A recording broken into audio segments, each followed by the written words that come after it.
Hey folks, Quillyteen here, and today I want to talk about this announcement for Stellaris 4.0. It dropped a couple of days ago, but I've been a little bit busy with some other games, as you know, but I really want to cover it because this is huge. What amazes me with Stellaris is how many times the devs are willing to say, listen, Stellaris is a pretty good game and people seem to be enjoying themselves. Let's do massive changes to the entire thing and somehow continue to make it even more amazing. I mean, we've seen the transition time and time again, even with some of the minor patches, but then obviously the big ones, you know, the big 2.0, 3.0s and things like that. And here we got a 4.0 coming in here. All right, so we've got a lot to unpack, so let's get started. First, the biggest change probably, even though they're not talking about it here, performance improvements, there we go, pops and jobs, right over here. Probably the biggest change is the complete rework of the pop system. Ever since the old, was it 2? Oh, right here, 2.2. I thought it came with 2.0. Was 2.0 just the hyperlane changes and the new pop system was in 2.2? I guess they've kept iterating over it, and that's probably what's messing with me.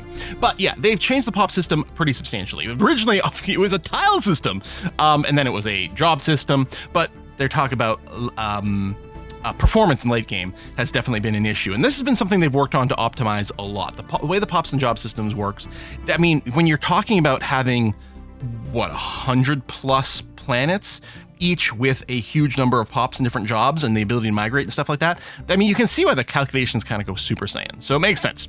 So yeah, currently the game has to calculate every single pop's jobs, resources, and happiness individually. We got hundreds or thousands of these. Well, yeah, so we get the slowdown.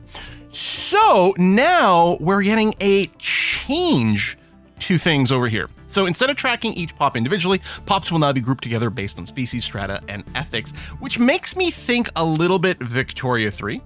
These pop groups will produce something called workforce that fills jobs, and they're completely rescaling the pop system as well. What used to affect one pop will now affect about 100, and so this should dramatically reduce the number of calculations the game needs to make each tick. The next thing is the trade system over here. Actually, let me back up because I know we skipped over. Oh no, it was just that, and they're talking about general performance improvements, which the pop system is a part of it, and then the trade system is another part of it. There's certain aspects of the trade system. Well, let's be honest, the trade system's not terribly interesting. And I love trade in game. It's one of the things that really makes me enjoy things. One of my favorite parts of EU4, for example, is just the trading system. Even though it's not the most complex things in the universe, I really find a tremendous amount of enjoyment over there. And this one here, not only is it maybe not that interactive, although I don't know how much that's going to change necessarily. Apparently, it's also a performance hog, which I hadn't realized that it was a big problem. So I'm hoping that this is just going to change. All they're saying, we're simplifying that one significantly, making trade act a standard resource. Trade will also be used to represent general logistics capabilities, and as such will likely become available to Gestalt empires for those logistical purposes. Cover this future dev diary. So trade is going to accumulate what? Just like we accumulate credits and minerals? Interesting. Fleet's remaining system I'd like to highlight for a major performance improvement, so we don't have a lot of details about that. New player guidance. I mean, you know, one of the interesting things, I can't remember, it was hearing a Warframe dev talking about the new player, what do they call it? Like the onboarding thing, right? The sort of tutorial experience and things like that. And they were specifically referencing something that the Star Wars Galaxies devs talked about, is that no matter how many changes they actually made to the tutorial experience, the dropout rate was about the same. No matter how easy or how, you know, involved or how simple or all these different ways you can look at the new player experience, the number of players who picked up the game, played for a little bit, and then dropped out remained about constant. But it's worth still checking out and see how it goes. In particular here, what they're talking about is not just the opening tutorial, but the kind of flood of events that happens. And it's true, especially later in the game, like when I'm playing and I'm trying to go relatively quick, because let's be honest, Stellaris is a fairly long game, and so I try to do my best to speed up the Let's Plays where I can. You do have to dismiss a lot of dialogue bosses quite significantly. And a bunch of these are, purely informational events, right? There's no decision to be made. It's just something letting you know. Now, especially I'd say with the galactic exhibition update and things like that, we're getting a lot more toast sort of in the top right corner, just informing us things that we don't have to acknowledge or dismiss or anything. So, well, they're going to talk about that in a second, but they're going to move more of these one-off things to just that toast where you don't actually have to go and manually dismiss them. They don't interrupt play the same way. And they're also talking about making more of the events be more meaningful and more linked to your particular government. Like, again, it's amazing what kind of changes we're getting at this point in Stellaris' life. The anomalies as well, right? The pop-up. Well, this is actually quite interesting. So the anomalies arguably were a semi-useful pop-up in that you could decide whether you want to research the anomaly now or not. But now that we've got the really good automation on our science ships, do we really need that as much? And I guess the logic is maybe we don't, and it can just be moved to a toast. And that's interesting, because that was an example of a dialogue box that had a purpose, but at the same time, it was very spammy. And I suspect this is actually going to be the right decision, because usually when I'm playing Stellaris, I'm either in the mode where I'm basically ignoring all the anomalies, like when I'm doing the very early game initial, I just need to survey some systems, figure out my expansion plan, and maybe go look for a colony. And then later it's, yeah, just research all anomalies all the time, I don't really care. And so maybe it makes sense to not really interact individually with each anomaly. And of course, you still can by selecting your science ship and then manually sending it to one of the lower level ones, and there's a list of anomalies that you can get as well. So that's probably a good idea. Certain event chains have been adjusted. Cool, groovy. We got message settings over here.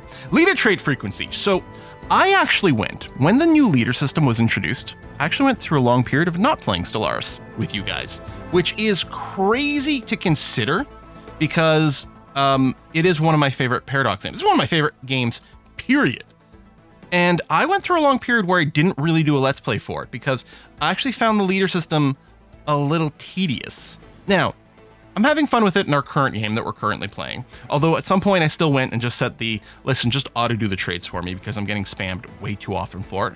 And the traits that get auto picked honestly are not the ones I would be picking, but it's worth it just to speed things up. So what they're looking at here is they're looking to cut back on how many traits the leaders get, but make the traits more influential and more powerful, which is definitely the right way to go, I think, for this sort of thing. You get spammed less often, but your choice is more meaningful, which is exactly the sort of direction you generally want in the gameplay. So I think that's going to be really nice for me. More galaxy generation tweaks, including some things that are affecting how many habitable worlds happen.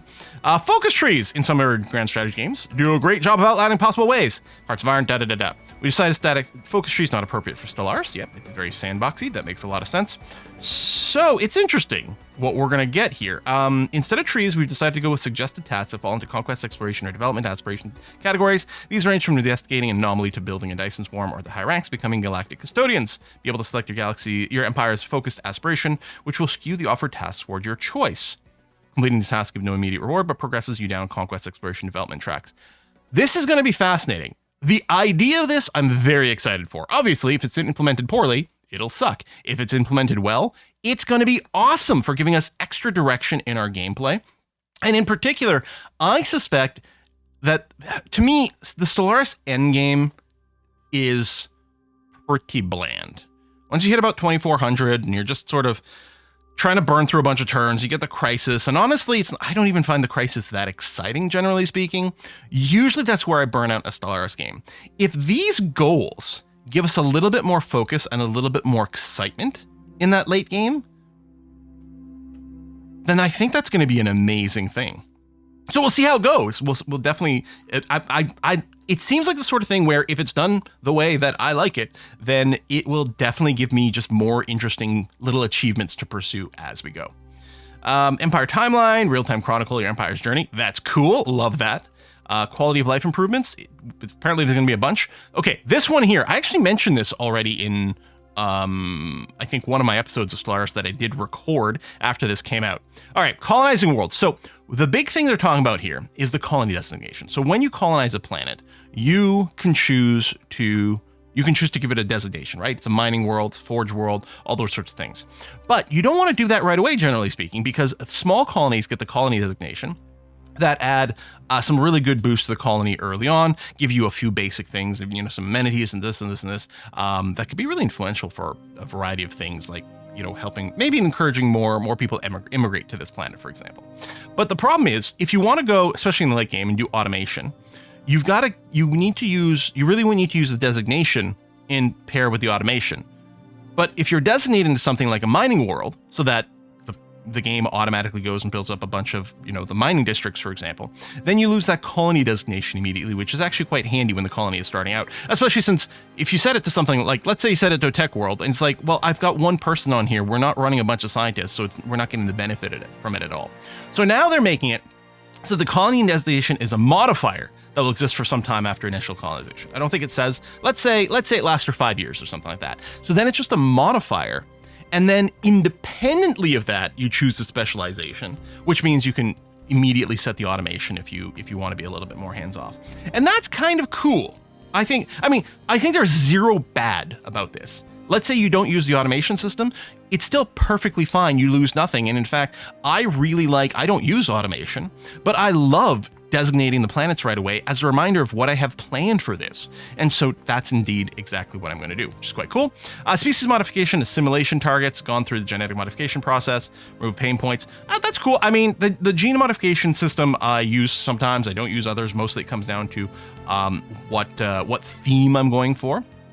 But that's quite cool. You can be able to set a template as a species default, set subspecies variant to automatically integrate over time to the default template. So it'll be interesting to see if you still choose the project of forcibly converting people over, or if it's just this or not. I don't know. Ship designer, they're changing it. As far as I know, what they're basically doing is just quality of life stuff. The system remains the same, but now with the auto generation, you can choose specific themes to auto generate for, rather than just, because it just does a generic, right?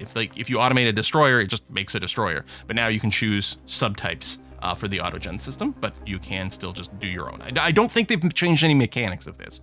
And yeah, we're gonna have a bunch more updates coming soon, which I'm very hyped about.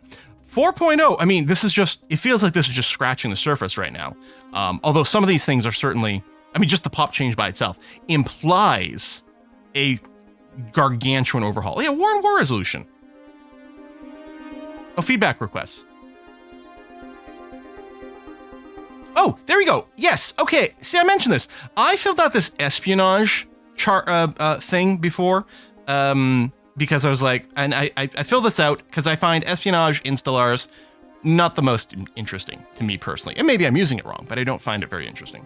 I like that they're getting feedback about war and war resolution, because there's certainly, I think, a few things that Stellaris could make to make the roars a little bit more satisfying.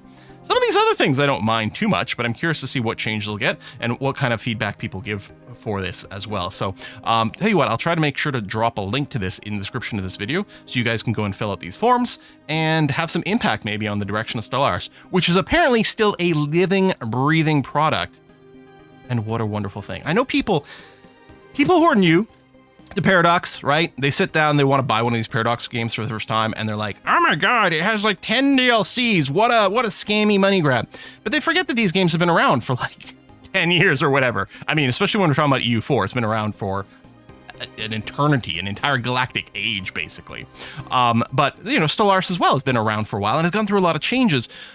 But to me, it is treated as its sort of living product. And one of the other things they do, I guess, is, as these games get a little bit bigger, they do offer the subscription option for the game. So you don't have to go and pay for the DLC up front. And they do come up with some pretty deep sales from time to time. But, I don't know. And obviously, like, everyone's got a different ability to support, certain financial things. As a player, if you're a player who started from the beginning, right, every half year, buying a DLC is not as painful, and mostly you're being excited for new content. But if you're a new player coming in and you get a bunch of this stuff at once, it feels weird and painful and wrong. But at the same time, what we get is this living game that goes on forever. I have said before, I am generally a fan of the Paradox long-term development system for their games. I'm not saying they always get every expansion right or get all the prices for all the expansions right. And of course, I'm in a different position because I will do, whatever for the DLCs, and I tend to get these all for free. However, I will also say I'm also the person who has bought every expansion for every version of The Sims ever, because I like continued development on something that I like. Anyway, digressing here, but at the same time, this is why we've got stuff like a 4.0 version of Stellaris, rather than Stellaris gets dropped, they disappear for 3 years, they drop Stellaris 2, they disappear for 3 years, they do this.